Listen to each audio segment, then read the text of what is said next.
നമസ്കാരം എല്ലാവർക്കും. ഞാൻ വേദനിപ്പിക്കുകയാണെന്നറിയാം, പക്ഷേ എന്നോട് ക്ഷമിക്കുക. വർഷങ്ങൾ, എൻ്റെ ചെറുപ്പകാലം, ഞാൻ മനസ്സുകൊണ്ട് സ്നേഹിച്ച ഒരു പെൺകുട്ടിയുടെ കല്യാണത്തിൻ്റെ അന്ന് ഞാൻ ലീവെടുത്ത് കരഞ്ഞൊരു വ്യക്തി ഞാനായിരിക്കും.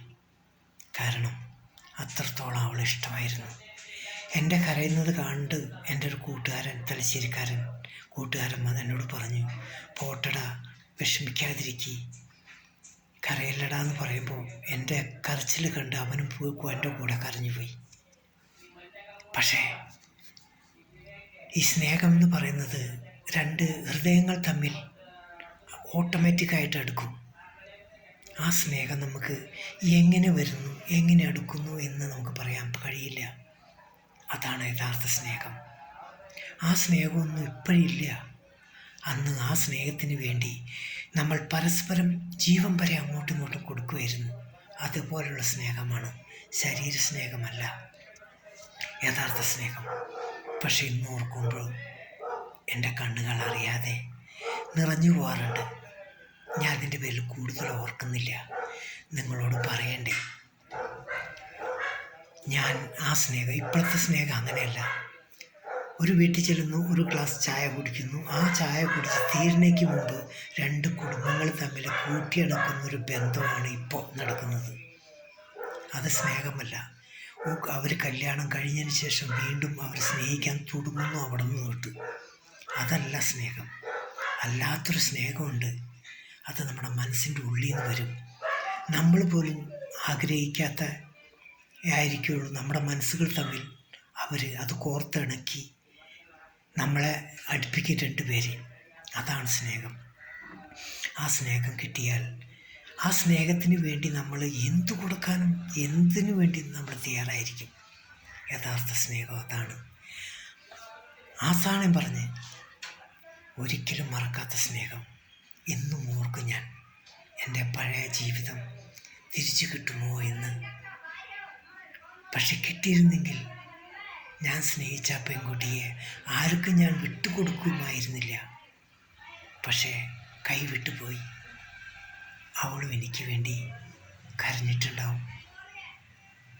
പക്ഷെ ഞാൻ കണ്ടില്ലെങ്കിലും എത്രയോ ദൂരത്ത് നിന്ന് എൻ്റെ മനസ്സ് അത് മനസ്സിലാക്കും. ദേഷ്യമോ വഴക്കോ ഒന്നുമില്ല. ആ മനസ്സ് സന്തോഷത്തോടു കൂടി ഇരിക്കുമ്പോൾ എൻ്റെ മനസ്സിന് ഒരു സന്തോഷമാണ്. ആ മനസ്സ് വേദനിച്ചാൽ എൻ്റെ മനസ്സ് സഹിക്കാൻ കഴിയില്ല എനിക്ക്. അതുകൊണ്ട് എവിടെയായിരുന്നാലും നന്നായിട്ടിരിക്കട്ടെ, സുഖമായി. പിന്നെ ഞാനിത് പറയാൻ കാരണം ഇപ്പോഴത്തെ സ്നേഹത്തിനെ പറ്റി പറഞ്ഞപ്പോൾ ഒന്ന് പറഞ്ഞു പോയതാ. ഇന്നത്തെ സ്നേഹം ഒന്നും സ്നേഹമല്ല, അഭിനയമാണ്. എല്ലാവരും സ്നേഹിക്കുന്ന പോലെ അഭിനയിക്കുന്നു. പല സ്നേഹം പലതരത്തിലുണ്ട്. അമ്മയോടുള്ള സ്നേഹം, സഹോദരിമാരോടുള്ള സ്നേഹം, നമ്മുടെ കാമുകിമാരോടുള്ള സ്നേഹം, പക്ഷെ നമ്മുടെ സഹോദരങ്ങളോടുള്ള സ്നേഹം, അങ്ങനെ പല സ്നേഹങ്ങൾ. ആ സ്നേഹമല്ല ഞാൻ പറഞ്ഞ സ്നേഹം. അത് യഥാർത്ഥ മനസ്സിൻ്റെ ഉള്ളിൽ നിന്ന് വരണം. ആ സ്നേഹം വന്നു കഴിഞ്ഞാൽ ആരും എതിർത്താലും നമ്മൾ കൂട്ടാക്കില്ല. അതായിരിക്കും യഥാർത്ഥ സ്നേഹം. പക്ഷെ ഞാൻ ആഗ്രഹിച്ചു, പക്ഷേ കിട്ടിയില്ല. ദൈവം തന്നില്ല. കാരണം ദൈവത്തിന് അസൂയ. രണ്ട് മനസ്സുകൾ തമ്മിൽ സ്നേഹിച്ച മനസ്സുകൾ ഒരുമിച്ചാൽ ദൈവത്തിന് തോന്നി, അവരുടെ സ്നേഹം കണ്ട് ദൈവത്തിന് പോലും അസൂയ തോന്നുന്നു. അതുകൊണ്ടായിരിക്കും പുള്ളിക്കാരൻ ഞങ്ങളെ അടുപ്പിച്ചില്ല.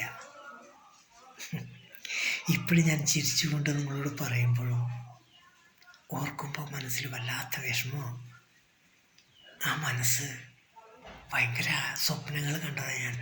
കുറേ സ്വപ്നങ്ങൾ, എങ്ങനെ ജീവിക്കണം, എങ്ങനെയായിരിക്കണം നമ്മുടെ ജീവിതം എന്നൊക്കെ.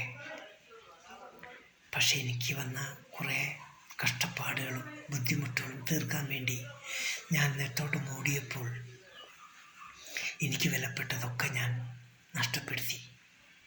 അല്ലാതെ എന്ത് പറയാനാ. ആരെയും ബുദ്ധിമുട്ടിക്കുന്നില്ല. ബുദ്ധിമുട്ടിച്ചെങ്കിൽ എന്നോട് ക്ഷമിക്കുക. എപ്പോഴും സ്നേഹിക്കുന്നവർ സ്നേഹിക്കട്ടെ. അവരുടെ മനസ്സിന് സന്തോഷം നിറയുന്നത് പോലെ സ്നേഹിക്കുന്നവർ അവരുടെ പാടിനങ്ങോട്ട് വിട്. അവരെവിടെയും പോയി ജീവിക്കട്ടെ. അതാണ് ഏറ്റവും വലിയ സ്വത്ത്. പൈസ വരും പോവും, പക്ഷെ സ്നേഹം അങ്ങനെയല്ല. സ്നേഹം വരും, പോവില്ല. നമ്മൾ മരിച്ചാലും നമ്മുടെ മനസ്സിലുണ്ടാവും. അതാണ് യഥാർത്ഥ സ്നേഹം. Okay, by.